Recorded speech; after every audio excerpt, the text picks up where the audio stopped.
अब बारी आती है पॉलीसेकेराइड्स की। तो पॉलीसेकेराइड्स क्या है?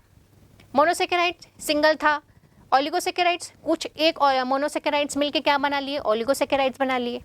अब वही पॉलीसेकेराइड्स की बात करें तो ढेर सारे पॉलीसेकेराइड्स, मतलब पॉली मतलब बहुत सारे, तो बहुत सारे मोनोसेकेराइड्स आपस में मिलकर जो चीज़ जिस भी संरचना का निर्माण करेंगे उसको बोलेंगे हम लोग पॉलीसेकेराइड्स। मतलब ये पॉलीसेकेराइड्स एक जटिल कार्बोहाइड्रेट है। इनके एक अणु का निर्माण मोनोसेकेराइड्स के लगभग 300 से 1000 अणुओं संघनन के बहुलीकरण से बनता है। ठीक है, मतलब पॉलीसेकेराइड ढेर सारे मोनोसेकेराइड कितने ढेर सारे? 300 से लेके 1000 तक के मोनोसेकेराइड्स के अणु मिलकर बनाते हैं पॉलीसेकेराइड्स। और ये भी चीज़ है कि हमने जो मोनोसेकेराइड्स और ओलिगोसेकेराइड्स देखा उसको हम लोग सूक्ष्म अणु में पढ़ते हैं, लेकिन जो पॉलीसेकेराइड्स हैं वो मैक्रोमोलिक्यूल्स हैं, मतलब दीर्घ अणु या वृहद अणु है। अब इसके हम लोग सामान्य कैरेक्टरिस्टिक्स देखते हैं, क्या क्या पॉलीसेकेराइड्स में गुण पाए जाते हैं। तो सबसे पहली बात, अभी तक हम लोग मीठे मीठे खा रहे थे लेकिन अब मीठा नहीं है। पॉलीसेकेराइड्स का स्वाद मीठा नहीं होता, इसका अणुभार ज़्यादा होता है। ऑब्वियसली ढेर सारी चीज़ें हैं, ढेर सारे मोनोसेकेराइड्स हैं, तो इसका अणुभार कैसा होगा? ज़्यादा होगा। जल अपघटन के बाद मोनोसेकेराइड्स में टूट जाते हैं, ये जल में अविलेय होते हैं। ध्यान रखना, अभी तक हमने देखा जल में विलेय होते हैं, लेकिन ये जल में अविलेय होते हैं और जल में कोलाइडल सॉल्यूशन बनाते हैं। ठीक है, जल में मिलेंगे ही नहीं तो बनेंगे क्या? Colloidal solution. इसके अलावा इनकी जो आणविक संरचना है या तो सिंपल हो सकती है, या तो ब्रांच्ड हो सकती है, या फिर कॉइल्ड में हो सकती है। मतलब सरल भी हो सकती है, शाखित भी हो सकती है, अशाखित भी हो सकती है और कुंडलित भी हो सकती है। डिपेंड करता है कि किस तरह का वो पॉलीसेकेराइड है। तो यदि संरचना की दृष्टि से देखें तो संरचना की दृष्टि से पॉलीसेकेराइड दो प्रकार के होते हैं। मतलब स्ट्रक्चर के हिसाब से देखें, स्ट्रक्चर के हिसाब से देखें तो दो हैं, होमोपॉलीसेकेराइड और दूसरा हेटेरोपॉलीसेकेराइड। होमो मतलब सेम। होमोपॉलीसेकेराइड इसका मतलब है इस प्रकार के पॉलीसेकेराइड में सिर्फ एक ही प्रकार के मोनोसेकेराइड्स पाए जाएंगे, है ना। मतलब सिर्फ एक ही प्रकार के मोनोसेकेराइड के बहुलीकरण या फिर संघनन से जो चीज़ बनेगी उसको हम लोग कहते हैं होमोपॉलीसेकेराइड्स। इसके example starch, cellulose, insulin etcetera. Next है हमारा हेटेरोपॉलीसेकेराइड्स। हेटेरोपॉलीसेकेराइड्स, हेटेरो मतलब डिफरेंट। इसमें क्या? इसमें दो या दो से ज़्यादा प्रकार के मोनोसेकेराइड्स होंगे। जैसे होमोपॉलीसेकेराइड्स में क्या था? एक ही टाइप का मोनोसेकेराइड्स था। तो वहीं हेटेरोपॉलीसेकेराइड्स में क्या होगा? दो या दो से ज़्यादा प्रकार के मोनोसेकेराइड्स के मिलने से बनेंगे, जैसे पेक्टिन, कॉन्ड्राइटिन सल्फेट एक्सेट्रा। ये हो गए संरचना की दृष्टि से। अब नेक्स्ट आता है, यदि हम इनका अपघटन कराएं, जल अपघटन कराने के बाद कार्बन परमाणुओं की संख्या के आधार पर भी हम इसका वर्गीकरण करते हैं, है ना। अभी तो हमने देखा है सिर्फ इसका स्ट्रक्चर के हिसाब से होमोपॉलीसेकेराइड्स और हेटेरोपॉलीसेकेराइड्स। अब यदि कार्बन परमाणु की संख्या के आधार पर हम लोग इसको बांटें तो ये दो प्रकार के होंगे, एक होगा पेंटोजन और एक होगा हेक्सोजन। अगेन पेंटोजन मतलब इसमें 5 कार्बन परमाणु होंगे, मतलब 5 कार्बन परमाणु युक्त मोनोसेकेराइड्स का निर्माण होगा यदि हम इस प्रकार के पॉलीसेकेराइड्स का जल अपघटन कराएं तो। ठीक है, इसका उदाहरण है जाइलेंस। वहीं हेक्सोजन की बात करें तो इस प्रकार के पॉलीसेकेराइड के जल अपघटन से हेक्सोज मोनोसेकेराइड्स का निर्माण होता है, मतलब 5 कार्बन परमाणु संख्या वाले मोनोसेकेराइड्स। उदाहरण स्टार्च, सेलुलोज, ग्लाइकोजन इत्यादि। अब आगे देखते हैं पॉलीसेकेराइड्स की संरचना। तो हमने देखा कि पॉलीसेकेराइड्स के जो अणु हैं, जो मॉलिक्यूल्स हैं, वो मोनोसेकेराइड्स अणुओं की श्रृंखला में होते हैं, है ना। बहुत मतलब ढेर सारे मोनोसेकेराइड्स मिलके पॉलीसेकेराइड्स बना रहे हैं। तो ये जो मोनोसेकेराइड्स अणुओं की जो है श्रृंखला है, ये या तो सरल हो सकती है या फिर ब्रांच्ड हो सकती है। तो इस श्रृंखला का निर्माण, जो बहुत सारी जो श्रृंखला है एक के बाद एक से दूसरी जो जोड़ रही हैं, तो इस श्रृंखला का निर्माण एक मोनोसेकेराइड के एल्डिहाइड और दूसरे मोनोसेकेराइड के कीटोन समूह के बीच बॉन्ड बनने से होती है। ठीक है, जब हम लोग ब्रांच करेंगे, बहुत सारी चीज़ों को मिलाएंगे तो बॉन्डिंग तो ज़रूरी है। तो दो लोगों को मिलाना है तो कौन सा बॉन्ड ज़रूरी है, तो एक मोनोसेकेराइड का एल्डिहाइड दूसरे मोनोसेकेराइड्स के कीटोन ग्रुप के साथ में एक बॉन्ड से जुड़ता है। अब देखते हैं पॉलीसेकेराइड्स के टाइप्स। तो इसी आधार पर हमने पॉलीसेकेराइड्स को बांटा है, जैसे संरचना के आधार पर हमने देखा होमोपॉलीसेकेराइड्स और हेट्रोपॉलीसेकेराइड्स। कार्य के आधार पर देखेंगे तो संरचनात्मक में सेल्यूलोज, और भोजन संचयी के रूप में देखेंगे तो स्टार्च और ग्लाइकोजन। और वहीं इकाई के आधार पर देखा तो अभी हम देखा पेंटोजेंस और हेक्सोजन, जिसमें 5 और क्रमशः 6 जो है कार्बन परमाणु मोनोसेकेराइड के जो अणु थे वो हमको मिल रहे थे। तो हमने होमोपॉलीसेकेराइड्स, हेट्रोपॉलीसेकेराइड्स और पेंटोजन और हेक्सोजन्स के बारे में देखा। अब थोड़ा सा डिटेल में पढ़ते हैं, सेलुलोज क्या है, स्टार्च क्या है। सबसे पहले है सेलुलोज। सेलुलोज नाम तो सुने होंगे हम, जब हम लोग प्लांट सेल और एनिमल सेल के बीच में डिफरेंशिएट करते हैं तो सबसे पहली चीज़ तो यही लिखते हैं कि कोशिका भित्ति, है ना।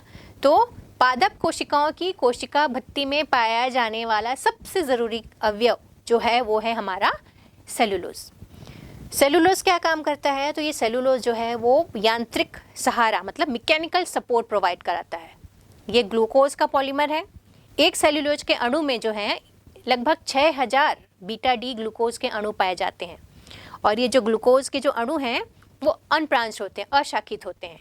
जैसा आप स्ट्रक्चर में देख सकते हैं कि सेलुलोज का स्ट्रक्चर कैसा है। पौधों की कोशिकाओं के अतिरिक्त, मतलब पौधों की कोशिकाओं में तो पाया ही जाता है सेलुलोज, इसके अलावा लकड़ी में पाया जाता है। 20 to 50% लकड़ी में सेलुलोज है। कपास में 90% सेलुलोज है। जूट, अलसी, जितने भी फाइब्रस प्लांट्स हैं, जितने भी रेशेदार पौधे हैं, इन सब में रेशे के रूप में ये सेलुलोज पाया जाता है।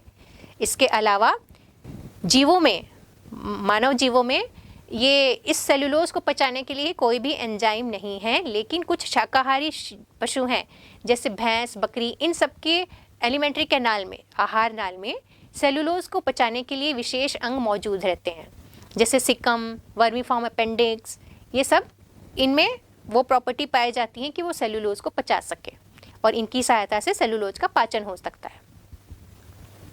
मानव आहार नाल में ऐसे एंजाइम्स बिल्कुल एब्सेंट होते हैं, इसलिए हम लोग सेलुलोज नहीं पचा पाते और इसलिए हम लोग लकड़ी नहीं खाते।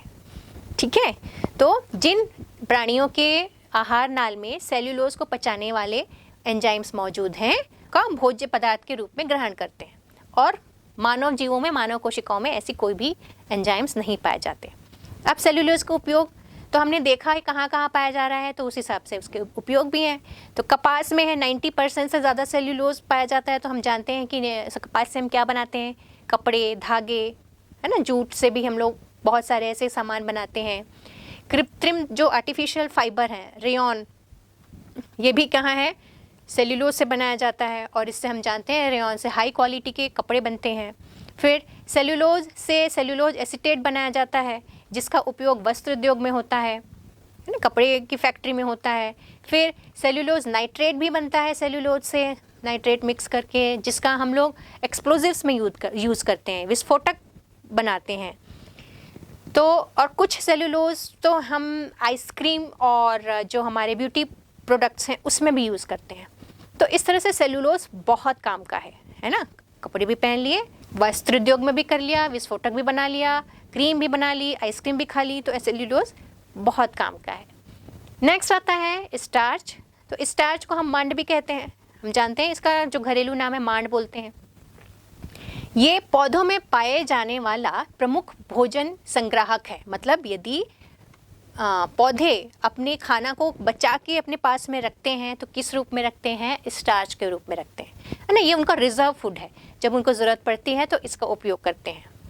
इसके जो अणु हैं ये भी फाइब्रस रहते हैं, मतलब रेशेदार होते हैं, लेकिन इनकी जो तनन क्षमता है, टेंसाइल स्ट्रेंथ है, मतलब जितना तानोगे वो अच्छी खासी होती है, ज़्यादा होती है। स्टार्च के कणों में, स्टार्च मॉलिक्यूल्स में 2 प्रकार के पॉलीसेकेराइड श्रृंखला पाई जाती है, एक एमाइलेज और एक एमाइलोपेक्टिन। दोनों ही श्रृंखला ग्लूकोज के अणुओं से मिलकर बने होते हैं।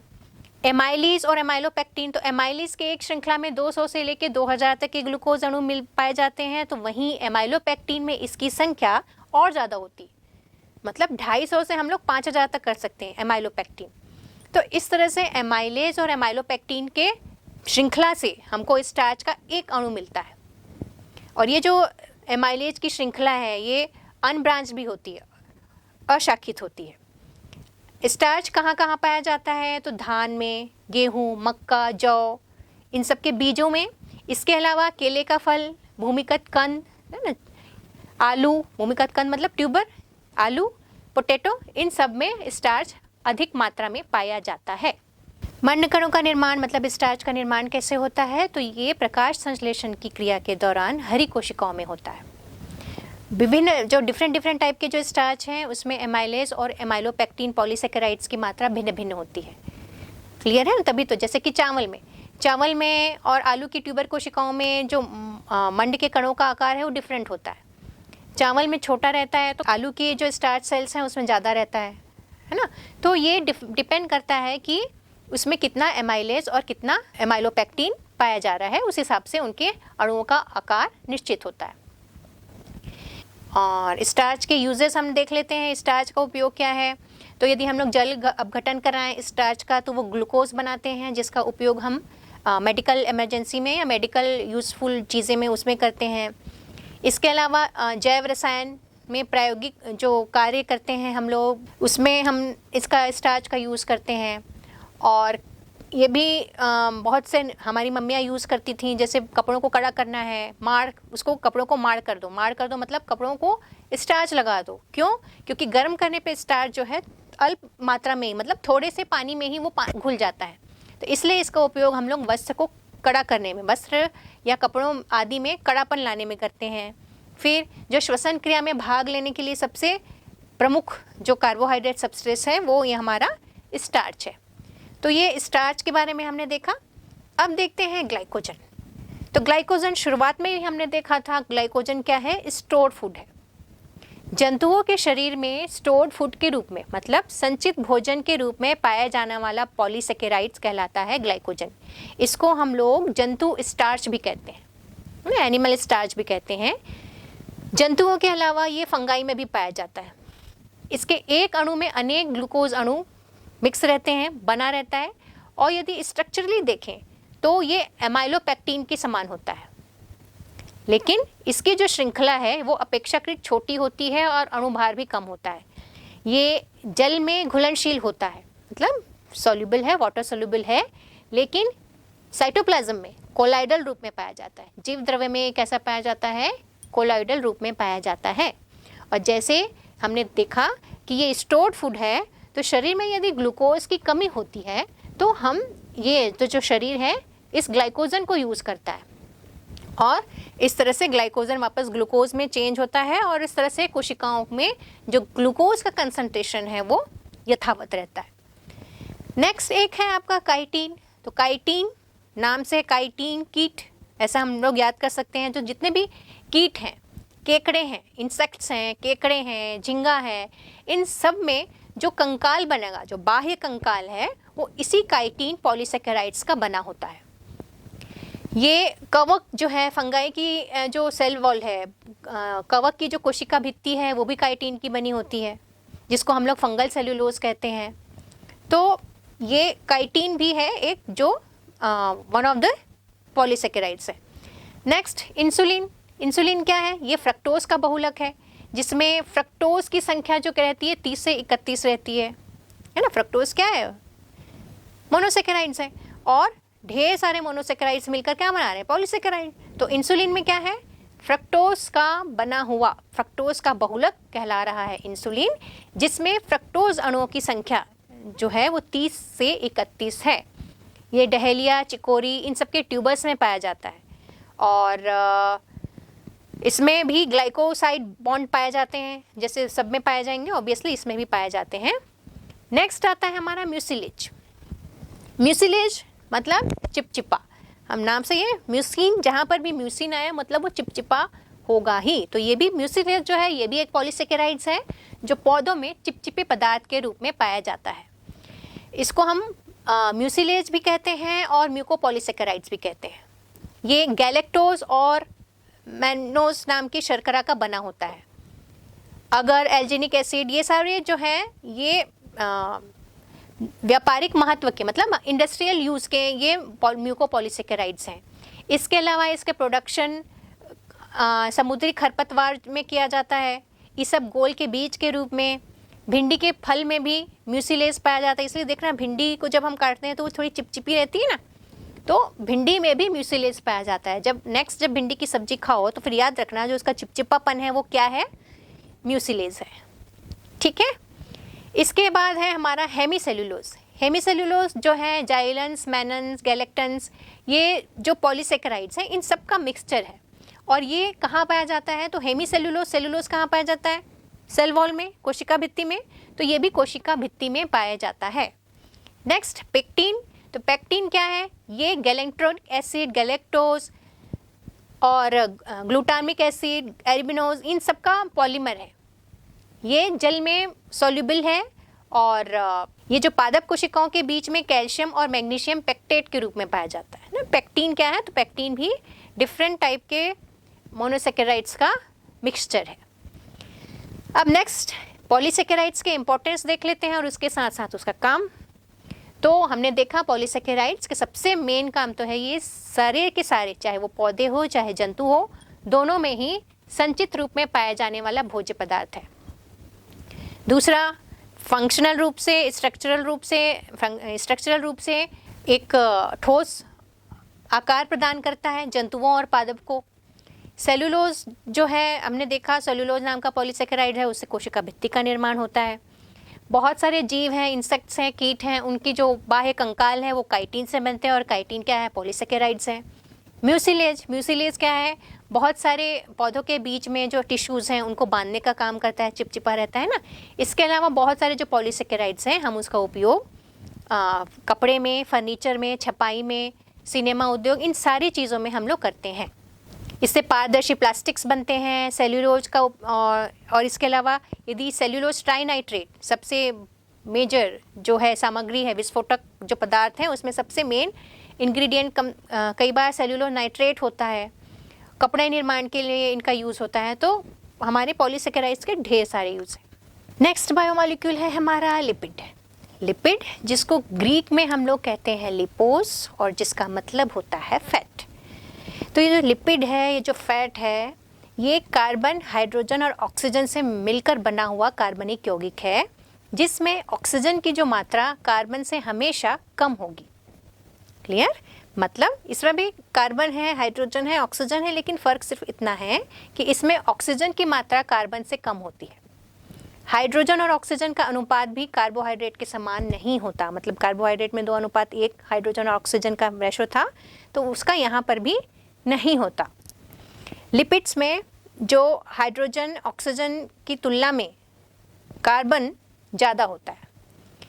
एक्चुअली देखें तो जो लिपिड्स हैं वो हेट्रोजिनस हैं, मतलब विषमांगी हैं। ये विषमांगी मिश्रण है जो कि प्लांट्स में भी मिलते हैं और हमारे एनिमल्स किंगडम में भी मिलते हैं। पौधों में स्पेशली ये बीज और फल के रूप में मिलते हैं। बीज और जो फल है, सीड्स और फ्रूट्स हैं, उसमें संचित भोजन के रूप में पाए जाते हैं। इसकी परिभाषा ब्लूर नामक वैज्ञानिक ने दी थी और उन्होंने कहा कि लिपिड्स जो हैं प्राकृतिक रूप से पाए जाने वाले ऐसे यौगिक हैं जो कार्बनिक यौगिकों में विलेय हैं लेकिन जल में अविलेय हैं, है ना। फैट को कहाँ हम पानी में घोल पाते हैं क्या? नहीं। तो लिपिड्स भी वही हैं। ये जो है कार्बनिक यौगिकों में तो सॉल्युबल हैं लेकिन वाटर में इनसॉल्युबल हैं, और यदि इनका जल अपघटन कराएं तो हमको फैटी एसिड्स मिलते हैं, वसीय अम्ल मिलते हैं। ठीक है, मतलब लिपिड क्या है? एक प्राकृतिक रूप से पाए जाने वाले ऐसे यौगिक जिनको हम यदि जल अपघटन कराएं तो हमको मिलते हैं फैटी एसिड्स, और ये फैटी एसिड्स बहुत सारे जीवों के काम में यूज होते हैं। लिपिड्स के अणु में जो कार्बन परमाणु हैं वो एक श्रृंखला के रूप में पाए जाते हैं, मतलब एक चेन के रूप में पाए जाते हैं। नेक्स्ट देखते हैं क्लासिफिकेशन ऑफ लिपिड्स। संरचना के आधार पर हमने इनको 3 भागों में बांटा है: सरल लिपिड, संयुक्त लिपिड और व्युत्पन्न lipid. Simple, compound and derived lipid. Simple lipid किसको बोल रहे हैं, नाम से ही है, सिंपल है, मतलब ये ऐसे लिपिड्स हैं जो रासायनिक रूप से डिफरेंट डिफरेंट अल्कोहल के साथ में वसीय अम्लों के एस्टर्स के रूप में पाए जाते हैं, है ना। मतलब ये रासायनिक रूप से विभिन्न अल्कोहल के साथ में फैटी एसिड के एस्टर्स पाए जाते हैं, इसको हम लोग कहते हैं सिंपल लिपिड। जैसे कि फैट, ग्लिसरॉल, ये सब क्या है, सिंपल लिपिड है, ठीक है। नेक्स्ट है हमारा कंपाउंड लिपिड। ये लिपिड में क्या वसीय अम्ल और अल्कोहल के अतिरिक्त जो दूसरे पदार्थ हैं, डिफरेंट और मैटर होंगे, वो पाए जाएंगे। कंपाउंड है, सिंपल लिपिड में क्या पाए जा रहे थे, सिर्फ और सिर्फ अल्कोहल और फैटी एसिड्स, उसके एस्टर मिल रहे थे। तो यहाँ पे कंपाउंड लिपिड में क्या पाए जाएंगे, फैटी एसिड भी पाए जाएंगे, अल्कोहल भी पाए जाएंगे, लेकिन इसके साथ में और अलग पदार्थ भी पाए जाते हैं, जैसे कि नाइट्रोजन, सल्फर, फास्फोरस। ये सारे को यदि हम मिला दें उस लिपिड के साथ में, सिंपल लिपिड के साथ में, तो हमको मिल जाएगा क्या, compound lipid. Next derived lipid या व्युत्पन्न लिपिड। इसके अंतर्गत लिपिड्स के हाइड्रोलिटिक या जल अपघटित पदार्थ जैसे कैरोटीनॉइड्स हैं, स्टेरॉइड्स हैं, ये इसेंशियल ऑयल हैं, ये सारी चीज़ें पाई जाती हैं, है ना। जो हम लोग सुगंधित तेल जो यूज़ करते हैं वो कुछ नहीं है, वो क्या है, डेराइव्ड लिपिड है। विभिन्न प्रकार के एल्डिहाइड, कीटोन, अल्कोहल, हाइड्रोकार्बन, ये सब इसके अंतर्गत आते हैं। इसके अलावा एस्टेरॉल्स के समान पदार्थ हैं जिसमें लंबी श्रृंखला वाले अल्कोहल पाए जाते हैं, ठीक है। तो डेराइव्ड लिपिड क्या है, ऐसे लिपिड्स जो हाइड्रोलिटिक हैं या जल अपघटित कराने पे वो क्या बनाते हैं, स्टेरॉइड, कैरोटीनॉइड, इसेंशियल ऑयल, ये सारी चीज़ें हमको मिलती हैं, ये कहलाते हैं हमारे डेराइव्ड लिपिड। तो लिपिड के classification according to structure, simple, compound and derived. अब हम देखते हैं structure of lipid. Structure of lipid में सिंपल लिपिड के सबसे पहले देखें तो सिंपल लिपिड्स क्या होते हैं, ये ग्लिसरॉल के ट्राइएस्टर्स होते हैं। ग्लिसरॉल के ट्राइएस्टर जो ग्लिसरॉल के वसीय अम्ल के साथ संघनन से प्राप्त होते हैं, मतलब ग्लिसरॉल का जो फैटी एसिड्स हैं उसको हम लोग मिला दें, संघनन करा दें, तो हमको जो लिपिड मिलेगा उसको कहते हैं सिंपल लिपिड। इसलिए इसको हम लोग ग्लिसराइड या ग्लिसरॉल एस्टर्स भी कहते हैं। इसके बाद आते हैं फैटी एसिड, वसीय अम्ल। लिपिड्स के जो भौतिक और रासायनिक गुण हैं जो हैं वो उसमें पाए जाने वाले वसीय अम्ल के कारण हम लोग डिसाइड कर पाते हैं, मतलब उस लिपिड में किस तरह का फैटी एसिड है उसके आधार पर उसके भौतिक और रासायनिक जो गुण हैं वो डिपेंड करते हैं। इन वसीय अम्लों में एक लंबी श्रृंखला पाई जाती है और ये श्रृंखला के आधार पर ये दो प्रकार के होते हैं, एक सैचुरेटेड फैटी एसिड्स और दूसरा unsaturated fatty acid. Saturated fatty acid मतलब संतृप्त वसीय अम्ल ऐसे वसीय अम्ल है जिसकी कार्बन श्रृंखला में एक भी डबल बॉन्डिंग नहीं है, मतलब एक भी दोहरा बंध नहीं पाया जाता है, जिसका सामान्य सूत्र RCOOH होता है, जहां R का अर्थ एक अम्ल, एसिटिक अम्ल या कोई भी एसिड रहेगा, और नेचुरल जो हमारे संतृप्त वसीय अम्ल पाए जा रहे हैं वो है हमारा ब्यूटेरिक एसिड जो मक्खन में मिलता है, कैप्रोइक एसिड ये भी मक्खन में मिलता है। इसके अलावा हमारा लॉरिक एसिड ये हमको मिलता है नटमेग में, मायरिस्टिक एसिड, पामिटिक एसिड, ये सारे के सारे एसिड जो हैं वो नेचुरली हमको मिलते हैं। मतलब संतृप्त वसाम्ल वो है जो कार्बन, जिसमें कार्बन के जो परमाणु है उसमें एक भी दोहरा बंध नहीं पाया जाएगा, और वहीं असंतृप्त वसीय अम्ल जिसमें कार्बन श्रृंखला में कम से कम एक या उससे ज़्यादा दोहरे बंध पाए जाते हैं, मतलब इसमें डबल बॉन्ड पाई जाती हैं, जिसका आप सामान्य सूत्र देख सकते हैं, जिसमें हम लोग को क्या मिल रहे हैं, दो कार्बन बॉन्डिंग मिल रही है, दो डबल बॉन्ड मिल रहे हैं कार्बन के साथ में। वहीं हमारा संतृप्त वसीय अम्ल में एक भी दोहरा बंध नहीं पाया जाता। असंतृप्त वसीय अम्ल के उदाहरण हम लोग देखते हैं, जैसे दूध का जो फैट है, दुग्ध वसा है, जैतून का तेल, अलसी का तेल, सरसों का तेल, है ना, erucic linolenic acid, linoleic acid, oleic acid, ये सब के सब क्या है, हमारे असंतृप्त वसीय अम्ल के उदाहरण हैं। और स्वास्थ्य के बारे में हमें ये ध्यान रखना रहता है हमको कि जितना ज़्यादा वसा हम यूज़ करेंगे, यदि उसमें संतृप्त वसा है या असंतृप्त वसा है, इसका मेजर इफेक्ट पड़ता है हेल्थ पे। जैसे कि अधिक मात्रा में यदि हम लोग संतृप्त वसीय अम्ल युक्त वसा जैसे कि घी, डालडा ये सब लेते हैं तो ये हमारे शरीर में कोलेस्ट्रॉल की मात्रा बढ़ाती है। और वहीं असंतृप्त जो वसीय अम्ल है इसमें कोलेस्ट्रॉल की मात्रा उतना तो नहीं बढ़ाती, लेकिन फिर भी जो ये जो फैटी एसिड्स हैं ये ज़्यादा मात्रा में इसका सेवन हमेशा शरीर के लिए नुकसान ही करता है। जबकि इसमें से यदि दोनों की बात, एक तो दोनों नुकसान करेगा, लेकिन यदि सबसे ज़्यादा नहीं नुकसान करने की बात है तो फिर वो संतृप्त सैचुरेटेड फैटी एसिड जो हैं वो ज़्यादा नुकसान करते हैं। इसके बाद एक है लिपिड का एक प्रकार या लिपिड है टाइप है, वो है हमारा मोम, वैक्स। मोम भी एक सरल प्रकार का लिपिड है जिसमें वसीय अम्ल का एक अणु मतलब फैटी एसिड का एक अणु एक उच्च आणविक भार वाले अल्कोहल के साथ एस्टर बनाता है। तो मतलब यहाँ पर क्या, फैटी एसिड का एक मॉलिक्यूल और दूसरा अल्कोहल का एक मॉलिक्यूल, वो भी कैसा अल्कोहल का, उच्च आणविक भार वाले अल्कोहल के साथ में एस्टर बनाता है। इसमें जो कार्बन परमाणु की संख्या रहती है वो 24 से 36। ठीक, जैसे मधुमक्खी का मोम है, हम जानते हैं मधुमक्खी से प्राप्त जो मोम है उसमें लघु श्रृंखला वाला वसीय अम्ल पामिटिक एसिड रहता है, मिरिसाइल अल्कोहल पाया जाता है। जैसे मोम में देखा ना हमने, एक अल्कोहल है और एक वसीय अम्ल है। तो यदि मधुमक्खी का वैक्स देखें तो उसमें हमको जो एसिटिक उसमें हमको देखें तो वो जो अम्ल है उस अम्ल का नाम पामिटिक अम्ल है और जो अल्कोहल है वो है मिरिसाइल अल्कोहल। इन दोनों के मिलने से 20 वैक्स हमको प्राप्त होते हैं।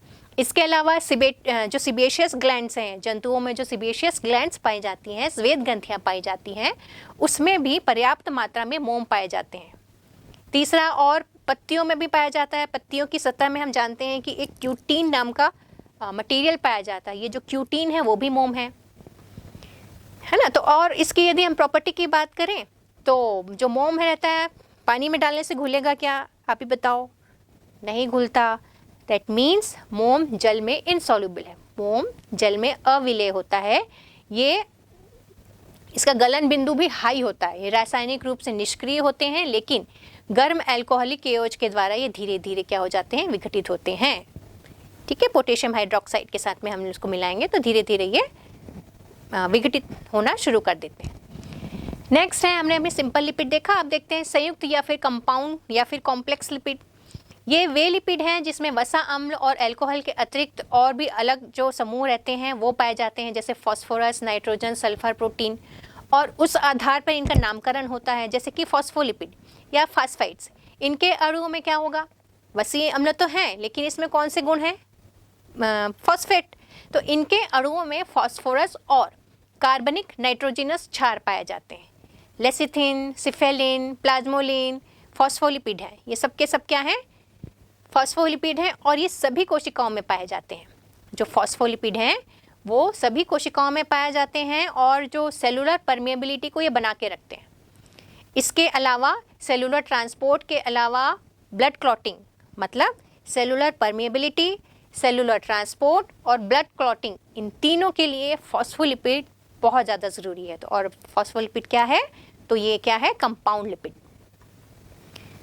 इसी में हमने देखा ना, जो फॉस्फोलिपिड में लेसिथिन, सिफेलिन, प्लाज्मेलजिन। जैसे लेसिथिन ये प्रमुख रूप से कहाँ मिलता है, जो एग है, लिवर है, किडनी है, दूध, सोयाबीन, इन सब में पाया जाता है। इसमें ग्लिसरॉल के एक अणु से वसीय अम्ल के 2 अणु, नाइट्रोजनस क्षार और फास्फोरिक अम्ल का एक अणु संयुक्त होता है। मतलब ग्लिसरॉल का एक अणु और फैटी एसिड के 2 मॉलिक्यूल, नाइट्रोजनस बेस और फास्फोरिक एसिड, ये चारों मिलते हैं तो हमको लेसिथिन का एक अणु मिलता है। फिर सिफेलिन की बात करें तो जंतु कोशिकाओं में जो प्लांट सेल्स हैं उसमें लेसिथिन के साथ सिफेलिन भी पाए जाते हैं। अभी हमने लेसिथिन देखा, सोयाबीन के तेल में भी सिफेलिन पाया जाता है। इसमें नाइट्रोजनस क्षार की प्रकृति जो रहती है वो लेसिथिन से थोड़ी सी अलग रहती है। इसमें जो कोलिन के जगह इसमें क्या एथेनॉल एमीन पाया जाता है। कभी कभी एथेनॉल एमीन के अलावा सेरिन और इनसेसिटॉल, मतलब डिफरेंट इसमें क्या मिल जाते हैं हमको, फैटी एसिड्स अलग मिल जाते हैं, मतलब नाइट्रोजनस बेस अलग मिल जाते हैं। इसके अलावा हमारा प्लाज्मेलजिन्स है, ये जो प्राणियों के ब्रेन में और मसल्स में पाया जाता है। इसमें ग्लिसरॉल अणु के साथ एक एल्डिहाइड जो समूह है वो पाया जाएगा प्लाज्मेलोजीन्स के साथ में। फिर है आपका फॉस्फोस्फिंगोसाइड्स। इस प्रकार के लिपिड में ग्लिसरॉल नहीं पाया जाता, इसके बदले इसमें पाया जाता है स्फिंगोसाइन, जो इसका नाम ही है स्फिंगोसाइड्स। मतलब यहाँ पे अभी तक हमने देखा सब में ग्लिसरॉल पाया जा रहा था, लेकिन यहाँ पे ग्लिसरॉल नहीं है, ग्लिसरॉल की जगह में है स्फिंगोसाइंस या फिर फाइटोस्फिंगोसाइंस कहते हैं। ये भी क्या करता है, जंतुओं के मस्तिष्क और तंत्रिकाओं में, ब्रेन और नर्व्स में पाए जाने वाला सबसे प्रमुख फास्फोस्फिंगोसाइड्स हैं। प्लांट्स और जो माइक्रोबैक्टीरिया हैं, प्लांट्स और माइक्रो एनिमल्स हैं, उनमें ये फॉस्फोस्फिंगोसाइड्स नहीं पाया जाता। इसके बाद है ग्लाइकोलिपिड्स। ये भी एक महत्वपूर्ण वसीय अम्ल है। ये वसीय अम्लों के साथ नाइट्रोजन और कार्बोहाइड्रेट के साथ पाए जाते हैं। और कहाँ पाए जाते हैं, तंत्रिका कोशिकाओं में, स्प्लीन में, और जो एग का वाइट मैटर जो है उसमें भी ग्लाइकोलिपिड्स पाया जाता है। इसके अलावा क्रोमोलिपिड्स, क्रोमो जहाँ पर भी क्रोमो वर्ड आया दैट मीन्स वो कलर का काम करेगा। तो इसमें भी क्या पिगमेंट लिपिड आते हैं। जितने भी पिगमेंट लिपिड हैं वो सारे के सारे क्रोमोलिपिड्स में पाए जाते हैं। जैसे कि कैरोटीन भी क्या है, क्रोमोलिपिड है जो नारंगी रंग प्रदान करता है। इसके अलावा अब हम देखते हैं एमिनोलिपिड्स। एमिनोलिपिड्स में ग्लिसरॉल और जो फैटी एसिड्स हैं उसके साथ में एमिनो एसिड जोड़ देते हैं तो वो हमको मिलता है एमिनोलिपिड्स। इसमें सल्फर भी पाया जाता है। नेक्स्ट है हमारा डेराइव्ड लिपिड। सिंपल हो गया, कंपाउंड हो गया, डेराइव्ड लिपिड सरल या फिर संयुक्त लिपिड के जल अपघटन से प्राप्त लिपिड को हम लोग व्युत्पन्न लिपिड कहते हैं। इसके अंतर्गत आते हैं sterol, carotenoids, essential oil, alcohol, hydrocarbon. ये सारे के सारे क्या हैं, हमारे derived lipid. One by one देखते हैं। स्टेरॉल क्या है, ये भी मोम के समान पदार्थ हैं। रासायनिक रूप से इसको देखें तो ये अल्कोहल प्रॉपर्टी के होते हैं, मतलब रासायनिक रूप से अल्कोहल होते हैं। और इसी रूप में वसीय साइलोपेंटोनो पर हाइड्रोफिनेंथ्रीन या फिर स्टोरन नामक जो पदार्थ हैं उसमें पाए जाते हैं। बहुत सारे अलग अलग टाइप के स्टेरॉल्स भी पाए जाते हैं जो प्लांट और एनिमल सेल्स में मिलते हैं। नेक्स्ट कोलेस्ट्रॉल का नाम तो हमने सुना ही है कि कोलेस्ट्रॉल क्या है, कहाँ पाया जाता है। तो जंतुओं के रक्त धमनियों में जो ब्लड वेसल्स हैं वहाँ पर ये पाया जाता है। ये कोशिका की जो बायोलॉजिकल एक्टिविटी है, जैविक गतिविधि है, उसको कंप्लीट करने में, उसको निभाने में एक महत्वपूर्ण भूमिका अदा करता है। ये इसकी नुकसान ये है कि यदि शरीर में अधिक मात्रा में यदि संचित हो जाए तो ये क्या उच्च रक्तचाप, हाई ब्लड प्रेशर या फिर हार्ट अटैक, इन सब का कारण बन सकता है ना। लेकिन हानिकारक तो है, लेकिन बहुत सारी ज़रूरी चीज़ें भी हैं ये करता है। जैसे बहुत ज़्यादा जो ज़रूरी हार्मोन है, प्रोजेस्टेरॉन, टेस्टोस्टेरॉन, कार्टिसोल, इन सब के सिंथेसिस के लिए भी हमारा कोलेस्ट्रॉल ज़रूरी है। तो कोलेस्ट्रॉल बुरा नहीं है, ज़्यादा कोलेस्ट्रॉल बुरा है। ठीक। नेक्स्ट है हमारा एर्गोस्ट्रॉल। ये भी थोड़ी सी मात्रा में ही सही, लेकिन हमारे भोजन में पाया जाता है। और यदि मेडिकल फील्ड में देखें तो इसका उपयोग जो है हार्मोन के रूप में होता है।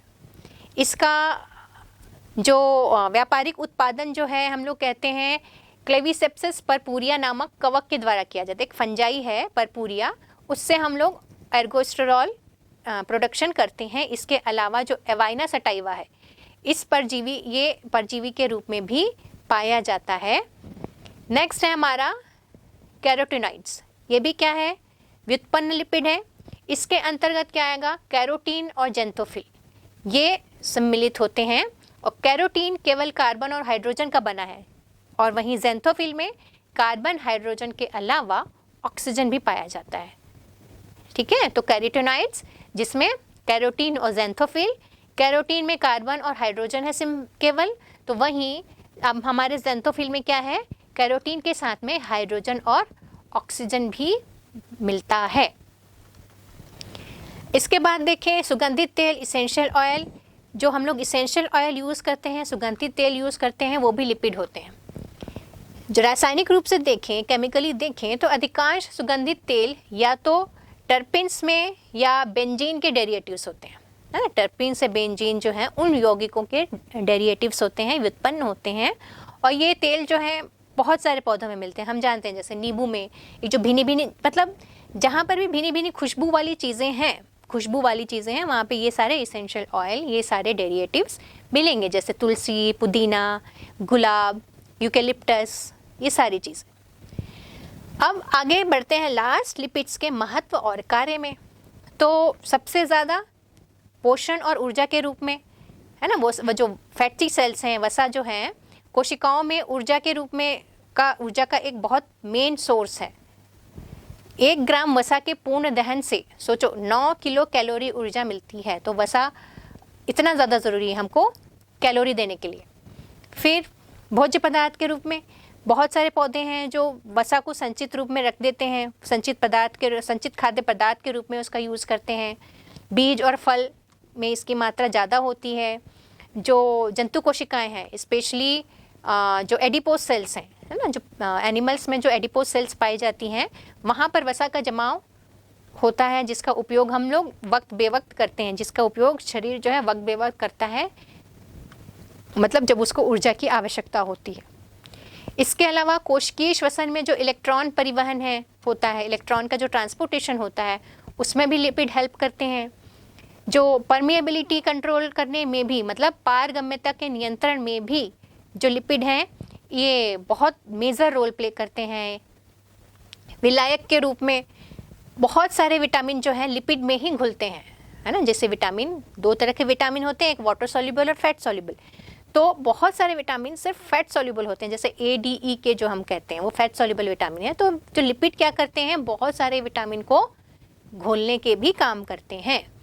इसके अलावा हार्मोन्स के लिए हार्मोन्स का एक मेजर एलिमेंट्स है हमारा लिपिड। फिर जो तापरोधी के रूप में, मतलब हमने देखा ना एडिपोज सेल्स में या स्किन, चमड़ी में, ये जो फैट रहते हैं वो जमे रहते हैं, फैटी एसिड जो है, फैट लिपिड जो है जमा रहते हैं। तो ये क्या काम करते हैं, इंसुलेटर का काम करते हैं, मतलब तापरोधी के रूप में भी काम करता है, गर्म रखता है शरीर को। इसके अलावा शॉक एब्जॉर्बर का भी काम करता है। जितना ज़्यादा फैट एडिपोज टिश्यू में रहता है तो वो बहुत, जितनी भी शॉक रहते हैं उनको एब्जॉर्ब कर लेता है। इसके अलावा प्रतिजैविक या प्रतिकवक के रूप में, एंटी फंगल या एंटी बैक्टीरिया के रूप में, जैसे स्क्वैमेलिन, स्टेरॉइड, ये सारे क्या है, एंटी बैक्टीरियल प्रॉपर्टी पाई जाती है उसमें, जिसका यूज़ हम चिकित्सकीय कार्यों के लिए करते हैं। फिर जो मैकेनिकल प्रोटेक्शन का काम भी, जैसे अभी हमने देखा शॉक एब्जॉर्बर का काम कर रहा है, तो वैसे ही यांत्रिक सुरक्षा के रूप में भी ये काम करता है, क्योंकि शरीर के स्किन के नीचे ये डिपॉजिट रहता है जो शरीर को एक तरीके से आकार भी प्रदान करता है और उसको एक मैकेनिकल सपोर्ट देता है। इसके अलावा हम लोग साबुन में, ड्रग्स में, लुब्रिकेंट्स में, इन सारी चीज़ों में हम लिपिड्स का यूज़ करते हैं। तो ये थे लिपिड्स के कार्य और उसका महत्व। नेक्स्ट है हमारा बायोमोलिक्यूल प्रोटीन।